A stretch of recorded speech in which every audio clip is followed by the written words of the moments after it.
If you remember, a meme had gone viral where there was a flight emergency and a father tells his son that they're not looking for a designer now. And that was an indication to him that he should have been a doctor. I think that was a scene a decade ago where your parents wouldn't even consider designing as a career. And I know some might still face this issue, but look at the world right now. There are so many designers in India who make more than a crore per annum, but design given so much more importance in the tech oriented world. So, if you are someone who is planning to get into design or studying design or in the early stage of your design career, then this video is just for you. Hi, my name is Sanmit Dixit and I welcome each one of you to my first YouTube video with none other than Zoshua Colah. Hey Zosh, it's so good to have you, man. Would you like to introduce yourself? Yeah, sure. Hi, Sanmit. I'm Zosh. I'm basically a designer and design mentor for a company called Pathrise, which helps people in finding their dream job in tech.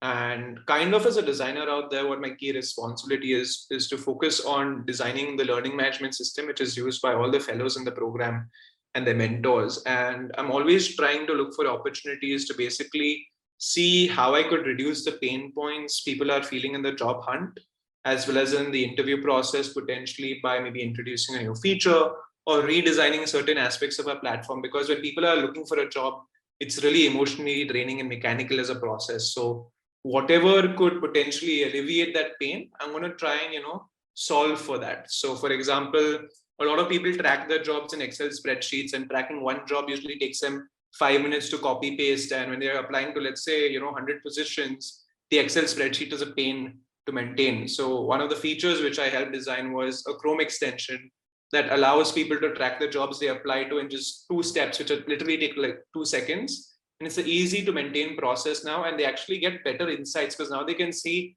which companies are saying yes to them, which types of companies are not saying yes to them. And their mentor can also see that information, accordingly provide them with such insights. So that's kind of what I do as a designer at Pathrise. And also I use my same skills as a designer to mentor the people coming into our program as fellows. So I'm helping them build their portfolios as well as their resumes, and then preparing them for the different interview stages, all the way from something known as a whiteboard exercise to an app critique to the final portfolio presentation. I'm usually preparing them, teaching them the strategies they need to use, the questions they should look out for, and so on. And outside of what I do at Pathrise, I spend quite some time teaching. I teach at the Indian School of Management and Entrepreneurship. Primarily, I focus on teaching UX courses to business students. And it's a unique challenge teaching UX to business students, I always say, because you got to go ahead and bring in that business angle. Otherwise, no one's going to pay attention. You got to bring in a lot more case studies and examples and activities, because you're not teaching someone who's come in to school to get a degree to learn design per se. They've come in to learn how to make a successful product. So that's kind of what my course focuses around, is like, how do we make successful products or successful design solutions, and less of, focusing on the fundamentals of visual design or drawing as such. So that's a bit about me. And thank you so much for having me in the podcast, Sanmit. The pleasure is all mine, Zosh. So, before we go into the learning part, as you mentioned, let's talk about the types of design. What do you think are the different types of design? So the different types of design can be categorized into, I would say, 4 verticals. You have the first vertical, which I like to call as interaction design. Interaction design is basically the practice of identifying how people interact with objects and using those practices to create a good product. For example, if you think about a mobile application or a website, we want to study how people interact with websites and applications so that we can make an experience where someone uses a mobile app and they're like, wow, this is so easy to use and it's helping me in my process, which used to take me so long to do.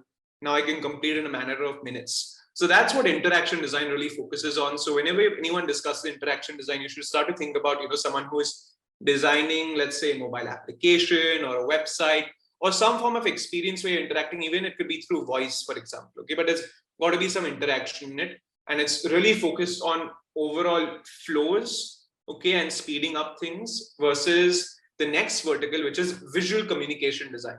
Okay, visual communication design is what I think the majority of the world thinks of design as, okay, which is graphic design, where people learn the concepts basically of how do we lay out a nice poster, how do we go ahead and create, let's say, a successful social media campaign which looks consistent on a variety of different devices, or how do we create a well-balanced logo, or a logo which brings out a certain emotion. That's what visual communication design is usually focusing on, the visuals. How do we make something look really beautiful? Okay. And most of your graphic designers have usually taken some form of visual design course, visual communication design course. This could sometimes be, them going to a design school or just taking even an online Udemy course. You're going to learn most of the fundamentals for visual communication design through one of these programs. And then you have the next vertical where we move from the 2D universe into the 3D universe, I like to say, because your interaction and visual communication design is still dealing with 2D surfaces. When you come to industrial design, suddenly you're focusing on 3D objects. Okay, how do we structure, let's say, the next iPhone 13, which is coming out? How is it going to look? Okay, how is it going to feel in the hand? Or industrial designers will focus on, let's say, how do we design a digital thermometer, okay, which is easy to hold? Or how do we design a steering wheel, let's say, for the next Maruti Alto, which is coming out, which is potentially cheap? They're going to focus more on the materials which are being used. How do we create it? How do we ensure there are lesser parts? Okay, one of the key things industrial designers are focusing on is how do we make something really simple to construct in the lesser parts so it is cheaper to build in the long run? And these are your three very common verticals which people can at least associate design with. But there's a fourth vertical which I always say people never really think of as design, but actually exists and is very beneficial to certain types of companies. It is known as service design. Okay, service design is basically going ahead and focusing on designing the operations of how a company works. Okay, for example, let us take a hospital. Okay, a hospital has many patient beds, it has many doctors. If you invest time into designing how a doctor services each patient, okay, potentially you can optimize the processes to ensure one doctor can potentially visit, let's say, not 10 patients in one day, but maybe 15 or even 20 patients. Okay, so service design is usually focusing on these internal operations to optimize how a team works. And I think it is so beneficial for certain companies because when a service designer comes in, they're really just the observer, they're seeing how everything is working around. And then they start to make small experiments. Okay, what if we tweak this? Oh, they keep doing that step again and again. What if they prepared it right at the start? They didn't have to then do it again and again, right? So they identify these opportunities to make things work faster. And this is the 4 verticals of design. Okay, outside of this, you have your other smaller categories of design to come in. Like someone will say, oh, what about game design? So I shouldn't talk about game design. That technically comes under interaction design per se, and you can say a bit of visual design as well. Okay, because games, after all, you have to interact with them. Or someone may say that Zoshua did not discuss, potentially maybe the aspect of designing for social media. That again comes under your visual communication design. Or he didn't discuss building out a brand. Okay, brand designers come under visual communication design. And potentially, I would also say sometimes in industrial design and service design. It really depends. It can transcend, multiple verticals. And we need to also understand these verticals will, I would say, intertwine with each other at certain points in your career as well. And whichever field of design you join, it's just important to have 3 fundamentals for sure in your toolkit. The first is you should be very strong at ideating concepts, because it's not like you're making a painting. You are going ahead and consciously designing a product. So you want to see different concepts you could, create to solve for the same problem. This is true throughout the 4 verticals. Okay. The next is having a very strong understanding of evaluating for success. Okay. As designers, we're not just creating an art piece, as I said. Okay. It's not someone's going to come and be like, wow, what a beautiful painting. You actually have to see, I built the car to potentially achieve certain targets. Is it achieving the target? Or I designed this application. Are people actually using my application? Are people able to actually successfully complete this application form which I made? Okay. These are certain things we need to always be aware of as designers. We need to ideate and we need to evaluate success. And the last thing is, as a designer, you need to be ready to actually live in a cycle, because design is not going to be just, one, I would say, version. You're always going to be iterating and creating new versions. It's a cycle. It's a cyclic process, I like to say. We call it a product development cycle. Okay, some people like to call it the product development life cycle. I like to just say it's a cycle. You're repeating the same processes again and again to make a better product. So these will hold true amongst all 4 verticals. And yeah, I hope that answers the question for whoever's listening. I think it surely answers the question very well. Now, talking about learning, I think people either learn by watching videos, reading articles, even live cohorts, etc., or by going to design school. Okay, so what is your take on this? How should one learn design? I specifically would say that, going to a design school is something which many people feel they have to go to a college to, and hence it's only called a design school. I think articles, blogs, whatever you find on the internet, also in a way, the internet is a school by itself. So I don't like to call a design school just because it's a college. What I'd instead try and recommend is, the methodology behind which, or the methodology someone should use to learn design. So I really feel that just because you got excited by a topic doesn't mean you're really meant for it or you'll really enjoy it in the long run. So whenever someone comes to me and says, Josh, I'm interested in UX, I'll be say, great, I'm happy you enjoy it. Don't go to a school yet. Like, don't go to a college yet. Okay. I want you to just spend potentially maybe a week, see if that passion still lies. Just start to read articles on the topic. Okay. Spend another week, start to spend some more time reading some articles. Go and see some YouTube videos. Okay. See if that passion which is there is still lasting inside of you. Do you still want to seek more? That's very important. Okay. If you see that passion is inside of you, do maybe a project. You will notice that you yourself, because you're so passionate about it, you'll start to draw out a few things. You maybe get a small project which you've done on the side. Or you'll start to say, hey, this app which I'm using, it has these issues. If you sense that passion is inside of you after 2 weeks, okay, or even after 3 weeks, then is the time to actually become serious and say, yes, okay, I now want to go to a formal trainer. This formal trainer could potentially be a college, which is very expensive. And hence, many times I say, don't do it. Okay. Because colleges are expensive. They have great learning environments in some ways that you learn with people around you. Okay. But the cost is too much. So what is your alternative? Many people will say, oh, I should go to a boot camp. Okay. Other people may say, oh, there's this great Udemy course. Or there is this other great, online course which I found on YouTube. Should I just do that and will I be ready? My answer to the boot camps, okay, is don't do it. Okay, I'm giving very controversial advice out here, but don't go to a boot camp which is run by an organization ever. Because what they are doing is their focus is to just convert you into a customer. And once they've got their money, they're not really actually, spending time doing quality control. I believe quality control for formal education is really important. And there is none of that for a boot camp which is run by an organization. So then comes the second one, Udemy. No, don't do that either. Because again, the quality of the content is not up to the mark and you're not engaging with the instructor, which is very important when you're learning. Okay, so even though it's 700 rupees or maybe even 6,000 rupees potentially, don't do it. Third option, YouTube person. YouTube is great, but most likely you're not going to get the structured learning environment. And again, you won't be able to interact with someone. So there comes my fourth option, okay, which I tell people to consider more often, which is find an expert teaching a course. Okay. For example, in India, we have 10K designers, okay, which is taught by Abhinav. When Abhinav teaches it, there is good quality control. His name is on the line. It is not the name of, let's say, a company, let's say called, maybe let's call it webdesign.org. Okay. It's not run by some third party name. It is Abhinav's name, which is on the line each time. He's in control of that. Okay. He's running it. Tomorrow, if that business shuts down, he doesn't have cash on him. So go to instructors who are creating the courses themselves. They are bound to teach you better. Abhinav is a very good course. I have seen the projects which come out. Apart from Abhinav, there are other people out there as well. For example, there is a teacher called Anfisa. She has a $300 course, okay, which I think is very good to learn design as well. And in addition to Anfisa, you have some other individuals as well who have their own websites where they teach you UX design.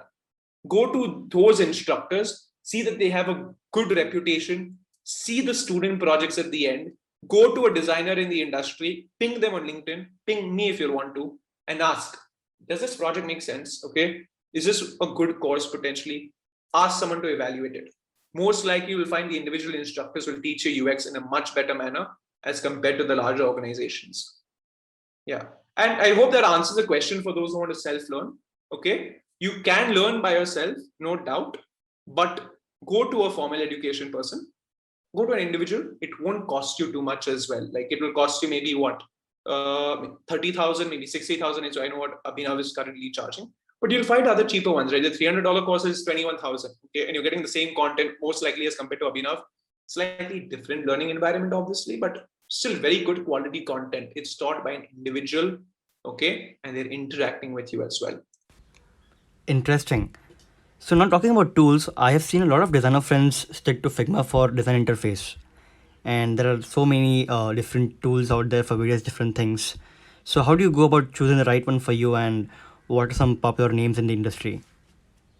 I think specifically when people think of UI UX software, they limit themselves. They really feel that the softwares are only used to design the visual interface, right? Like you have your Adobe XD, your Sketch, your Framer, your Figma, they're all used to design interfaces, okay?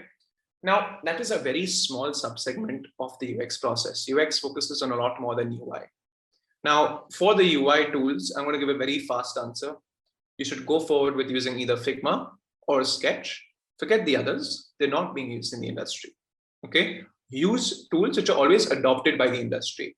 Now, as UX designers who are listening to this, or if you're interested in the field, understand the different parts to the process. For example, maybe you're interested in evaluating the usability of an application. It means is an application easy to use for a specific task? There are softwares dedicated for that. Okay. There are certain platforms which are created for it. For example, there's a website, I think it's called usertesting.com. And it's a software used to test usability of applications. Okay. Or you could use Zoom either. Okay. Zoom is the free version of usability.com, but not with those extra features. Or potentially you're doing a lot of interviews and a lot of surveys. Okay. What are the tools we use out there? We use a tool called Userbit. Okay. It is fantastic for us to basically identify what are the patterns in the interviews we are doing. There are those UX research tools that optimize it. No more using Google Docs and like having to read the Google Doc yourself.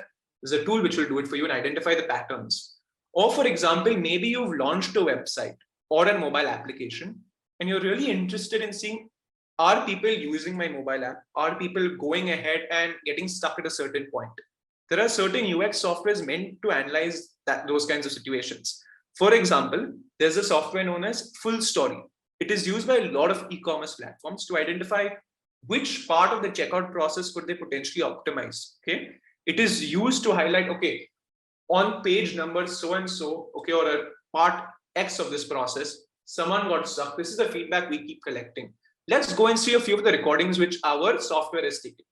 Okay, that is Full Story.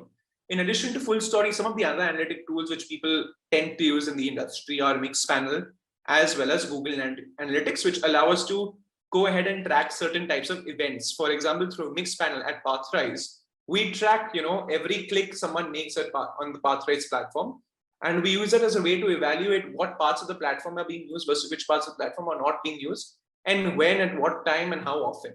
Okay, this allows us to immediately identify if there's an issue. For example, when I joined Pathrise a very long time ago, that's like 1.5 years ago now, one of the first problems I noticed was that they had launched a Chrome extension to track the jobs, okay, but it had failed completely. No one was using it, okay. So we only learned that because of the stats and the analytics which we got. Then we said, okay, we need to fix this. Then I went and fixed it. Then we saw the engagement jump drastically. We saw that people actually started to use it. If we didn't have that, we would never know what the hell is going on. Okay, so when you think of UX research software, think of it first of all from a broad perspective, and always look for tools which are being used in the industry. I've named the tools which we use. For UX research, it is Userbit. For UI design, like for your UI tools, you can go ahead and use Figma or use Sketch. And when it comes to your analytics, Full Story, Google Analytics, or as I mentioned, Mixpanel is great. For user testing, for usability testing, you can use usertesting.com. And I don't think I'm missing any other field, but if you're making your sketches and you're bad at drawing sketches, you can also always make your low fidelity wireframes or your sketches per se in a software known as Whimsical. So I hope I covered out the different best tools for each segment of the process. Absolutely. So Josh, now having learned about design, having chosen the right software, now how do you go about getting better at it? And how do you measure success while doing that? I'll answer the question first. How do you get better at design? I think that's very important because many young designers, they go to a bootcamp or they go and they see some courses and they're like, "Arey, I'm not done. I've got my certificate and I have to learn again." And I say that's the number one mistake to make. And I made that mistake myself for some time. And there's a solution to it. It's not doing that. It's actually saying I have to continue to learn. And the way you continue really learning is by going ahead and continuing to find experts in the topics which you may have not explored in as much detail. For example, let's say you go to a normal traditional, like let's say design college, or maybe you go and you take a bootcamp course. You've learned a good idea, you've got a good idea of what the UX process is like. But potentially what you did not study in detail is each sub track of design. For example, maybe you learned a bit about UI design. Now is the time to say, okay, I'm going to go and find a UI design expert. Okay. And I'm going to see what are the different ways that UI design expert is willing to teach me. For example, in the field of UI design, there are quite a few experts. You have Mento, who is willing to teach you via his school called designcode.io, where he charges $19 a month, where you can actually learn how to design an iOS app from start to finish. And it's actually a real iOS app, and he walks you through the process. And he'll also teach you how do you work with the developer when doing a design. Okay. For example, there's another expert as well in the field of UI. There's Eric Kennedy. He has a $600 course. Actually, now it's $1,000, slightly expensive in my opinion. But he's going to teach you design through his blog, which is for free, through his newsletter, which is for free, and through his $1,000 course, which he will interact with you to a certain degree. Okay. And then you have a few others as well. Like you have Steven Sugar, who taught me. He taught me through his book called refactoringui.com, as well as through his YouTube channel, where he had a fantastic collection of videos. And he also had a few supplementary guides, which did aid me in my process. Now, this is how I improved in the UI design field. Is I went and I found that expert. In addition to this expert, I also heavily relied on doing projects immediately which applied those skills. For example, when I learned how to design better interfaces from, as I said, from Steven Sugar, who wrote Refactoring UI, I actually immediately started to apply it in my projects. It was slightly difficult. For example, the 8-point grid, which he taught me, okay, I had to suddenly start deploying that and using it, and it was slightly difficult to follow along with at the start. But the more I did it, the more sense it made. The more I'd go back to the book, I'd come back, I'd start to see, is it making sense? Am I doing it? I'd actually see my designs looking a lot better. Okay. Now, obviously, you could apply this for each aspect of the design process. Potentially, like maybe tomorrow I want to invest more time in analytics, okay, which I already have done in the past. I would go and find who is the expert in analytics. How are they willing to teach me? Google has a lot of certificate courses, okay, where they'll teach you how to use Google Analytics. Mixpanel have their own experts. They have a lot of courses as well. Full Story have their own courses as well. You got to go and find the experts who are willing to teach you. Always find a professional who's willing to represent themselves, okay, and who's willing to offer a niche course. That's the way you will improve.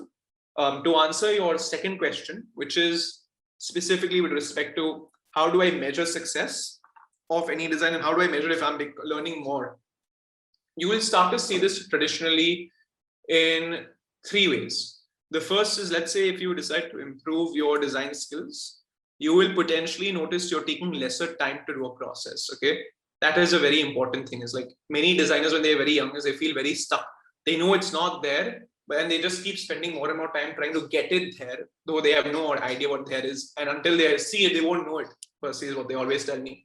So I like to say that process of getting to that point called there becomes a lot faster. You'll start to notice that. You'll start to feel that. Okay. The second way to notice that you actually started to learn more is by evaluating if your tactics which you've learned have helped you in a specific project.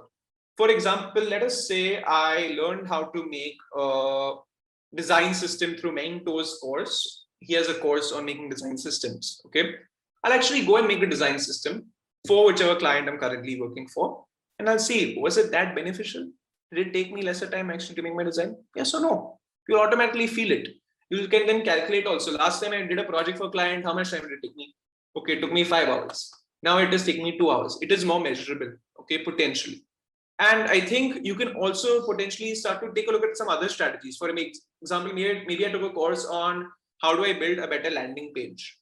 Okay, I deployed a few strategies for that, which I learned maybe from one of the experts in the field called Pedro Cortez. Okay, I'll go and see. Once I applied Pedro Cortez's strategies, did my conversion increase? Like, did more people sign up or buy my product or from my landing page once I applied his principles? Yes or no? I can measure, am I getting better or not? And the third, as I like to say, is in the quality of your clients. You will start to see that, as you work or do better work for a client you're currently working with, you'll start to attract even better clients after that. Okay, because as your quality of work increases, the quality of clients who come to you will also automatically increase. Yes, absolutely. I'm sure it does. So now, Josh, I think learning and getting better at design or anything else is a lifelong process. All right. So now people might want to earn from what they've learned till now. Okay, and I see two ways to get started with. One is either freelance, and others to join a company. Okay, so what is your take on that? I think whenever you're a junior designer, you should be very, very, very open to doing freelance work. Because most likely, once you've come out of bootcamp, you've not done any work for a company. And most likely, therefore, the company is going to say, I need someone with experience, please, next. Okay. And if you're a self-taught designer, or you maybe gone to a Udemy course or something like that, then definitely you need to start looking for a few freelance clients. So invest your time into going to work for freelance clients because they're the people who are willing to take a small risk on you. It can be a small business. It doesn't have to be like, you're doing freelance work for a big company. I think working with small businesses will allow you to even have higher impact, which will give you that, validation that you're doing good work. For example, maybe I'll go to a restaurant down the road. Like maybe there's a restaurant called Uncle's Kitchen. Okay. It has potentially a website at the moment, which was made in the year 2005. And we're in the middle of the pandemic, and a lot of people want to like order from Uncle's Kitchen because they love eating there, but they go to the website and they can't really read the menu. They don't know what to order. Now, what if Uncle's Kitchen took a UX approach to the website? You could be that freelancer who calls them up and says, hey, I just, I'm a recent designer. I've noticed a lot of improvements which could be made. I'm willing to lead that end-to-end UX process for you, okay, and design the entire website. And I promise it will get you more orders because that is the goal, right? Okay. Those are the kinds of projects you should be doing when you're starting off in your career as a freelancer. Okay. You'll start to build a breadth in your work. Don't look for freelance for smaller startups because most of the time the startups are themselves figuring out what needs to be done. Look for businesses where you can launch the website quickly and see those results. Okay, don't try and design an app with a small startup which is as young as you with your friend. Go for people who have some establishment per se. So go work with a small restaurant. Maybe it's a nice, a person who is selling some crockery which he's made at home. Build a Shopify site for them. Optimize that UX. Okay, those are the small projects you should do to build up your portfolio. Then you have the choice, and I always say in this choice you should go first and immediately say, okay, I've learned enough. Now is the time for me to actually work for a company and potentially get mentored out there. Try and get yourself into any company.